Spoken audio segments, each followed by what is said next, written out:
हाँ तो भाई, वीडियो का टाइटल देख के आपको समझ आ गया होगा कि हम किस बारे में बात करेंगे।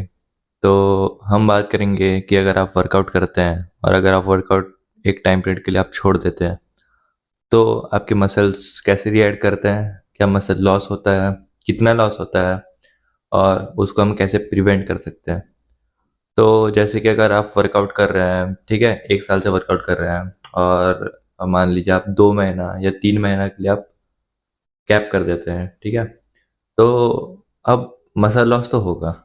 मसल लॉस मतलब क्या होता है, उसमें मसल एट्रोफी होता है, तो जिसमें कि सेल साइज और नंबर डिक्रीज हो जाते हैं मसल्स के। तो जो एक सिंप्लीफाई भाषा में बात करें तो जो एक ओवरऑल जो अपीयरेंस होता है ना मसल्स का, वो धीरे धीरे कम होते जाता है, ठीक है। तो अब वो 3 फैक्टर्स पे डिपेंड करते हैं कि कितना मसल लॉस होगा।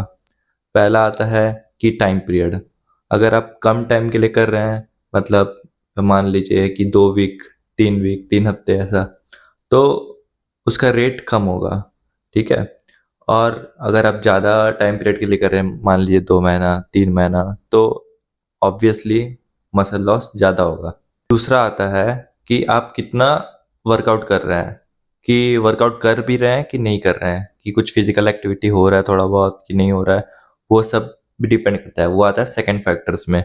अगर आप हल्का फुल्का फिजिकल एक्टिविटी कर रहे हैं, बाहर वॉक कर रहे हैं, कि थोड़ा बहुत बॉडी वेट वर्कआउट कर रहे हैं घर में भी, तो इससे हमारे मसल्स को एक स्टिमुलस मिलता है कि हाँ, मतलब कि थोड़ा बहुत काम चल रहा है। तो एक मान लीजिए आप मेंटेन कर सकते हैं, मेंटेन भी नहीं तो पूरा लॉस होने से तो बचा ही सकते हैं ना।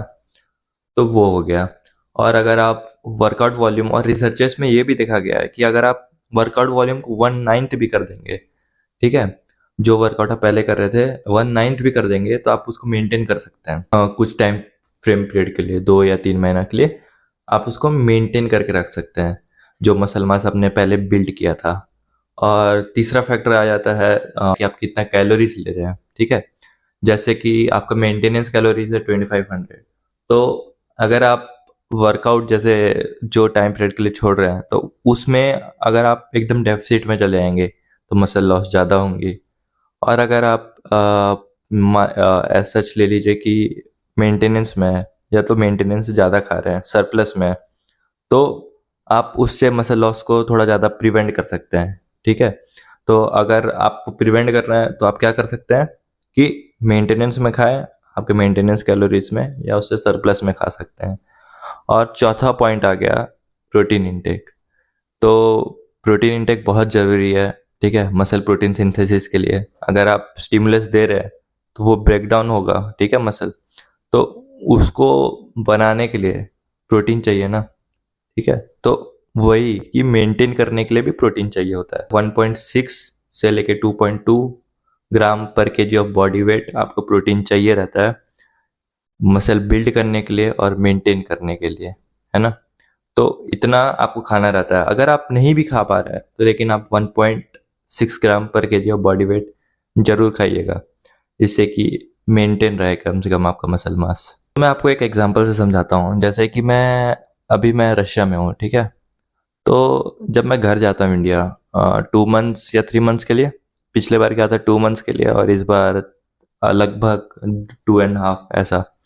तो पिछले बार मैंने क्या किया था, मैंने वर्कआउट छोड़ दिया था, ठीक है।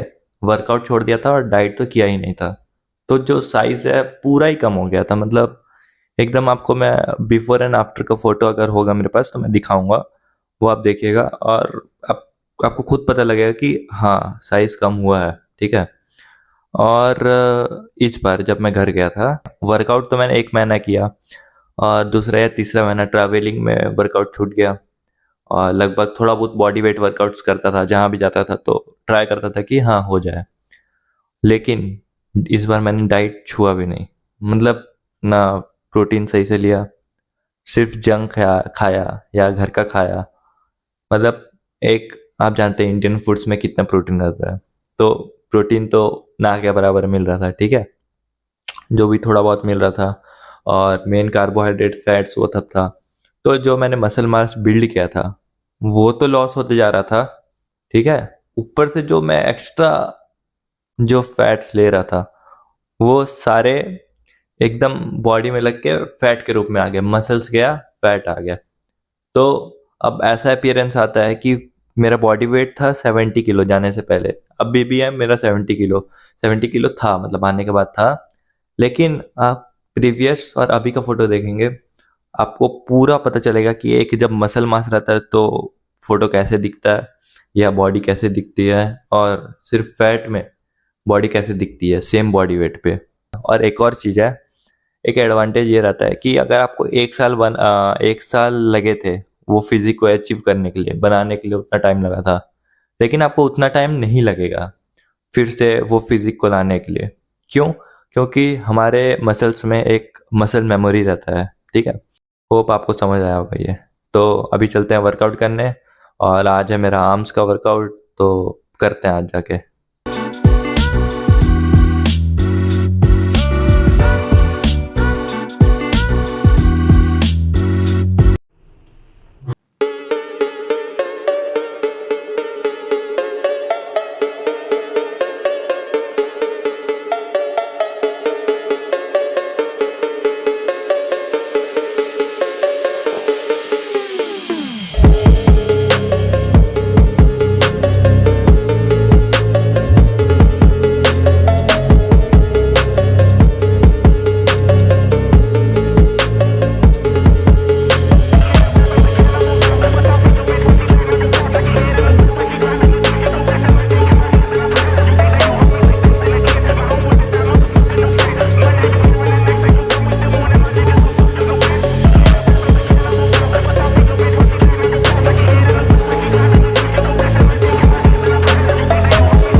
तो भाई वर्कआउट इज डन और अभी मैं जा रहा हूँ घर।